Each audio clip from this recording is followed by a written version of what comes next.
Hello, what's up guys? Welcome dito sa JC Talks, kung saan tayo po ay nagbibigay ng advice patungkol sa love, sa relationship, at sa family. And tayo po ay masaya sa araw na to because it's a new day! Ito po ay bigay ni God sa ating lahat, so let us enjoy every moment na ating pong nararanasan ng kabutihan ni God. At so ngayon po ay meron po tayong letter. At ito po ay galing kay Lemuel, isang 27 years old po at siya po ay taga-Iloilo.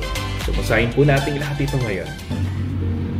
Dear Kuya JC, ako po si Lemuel, 27 years old, tubong Iloilo, pero ngayon ay nagtatrabaho bilang service crew sa isang fast food chain sa Makati. Bunsong anak ako sa 3 magkakapatid.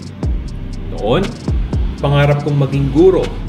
Pero hindi ko po natapos ang pag-aaral dahil sa biglaang pagkamatay ni Papa noong 4th year college na ako. Na-stroke siya habang nagtatrabaho bilang karpintero sa construction.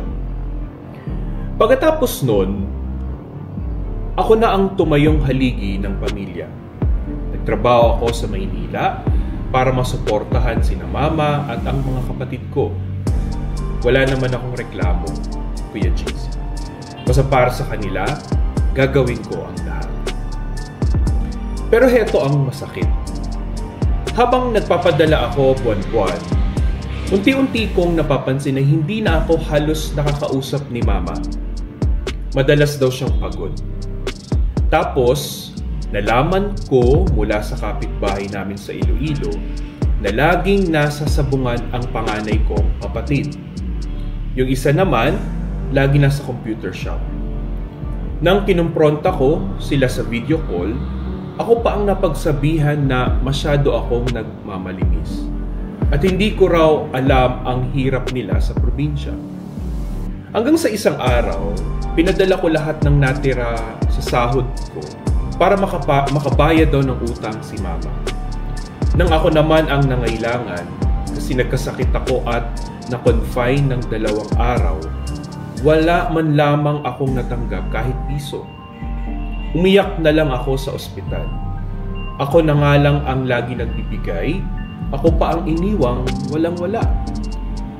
Kuya JC, paano po magpatuloy magmahal kung ang mismong pamilya mo ang unang sumira sa tiwala mo? Paano po bumangon kung ikaw na nga ang laging umaalalay, ikaw pa rin ang tinatalikuran?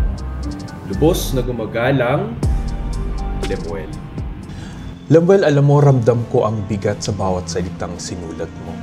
Ang sakit kasi kapag yung mga taong pinakamamahal mo, sila pa yung mga taong pinagpapaguran mo, pinagkatiwalaan mo, tapos ikaw pa yung makakalimutan nila. Pero Lemuel, sa kabila ng sakit, gusto kong marinig mo ito. Una, hindi mo pagkukulang ang magmahal. Pagkukulang nila ang hindi ka pahalagahan ng pagmamahal din. Lemuel, ang pagmamahal na totoo kasi ay hindi palagi nasusuklian ng pareho. Pero hindi ito kabawasan sa halaga mo bilang tao. Hindi ka nagkulang.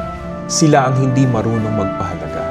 At ang taong marunong magmahal ng tapat, tulad mo, ay hindi dapat matakot na ituring ang sarili niyang bilang halaga. Pangalawa, minsan ang hangganan ay hindi pagtatapos ng pagmamahal, kundi proteksyon sa sarili mo.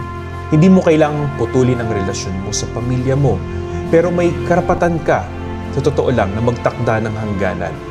Karapatan mong sabihin, hanggang dito muna ako. Kailangan ko ring alagaan ang sarili ko. Hindi selfishness yun, Lemuel. Tawag dyan ay self-respect. Pangatlo, ang tunay na pamilya ay hindi lang kadugo. Minsan sila'y pinapadala ng Diyos sa anyo ng kaibigan, kasama sa trabaho, o taong nakakaunawa sa pinagdaraanan mo. Sa panahon kasi ngayon, hindi na lang sa dugo umiikot ang salitang pamilya. Hanapin mo ang mga taong nagpapalakas sa iyo, nagpapakita ng respeto at nagbibigay halaga. Doon ka magtanim ng sarili mong tahanan. Lemuel, ikaw ay isang taong matatag. Hindi dahil sa hindi ka nasasaktan, ngunit pinili mong umunawa, magmahal at bumangon. Nandito si Kuya JC mo at gusto kong sabihin sa iyo na kahit iwan ka ng mundo, may Diyos na hindi kailanman aalis sa iyong tabi.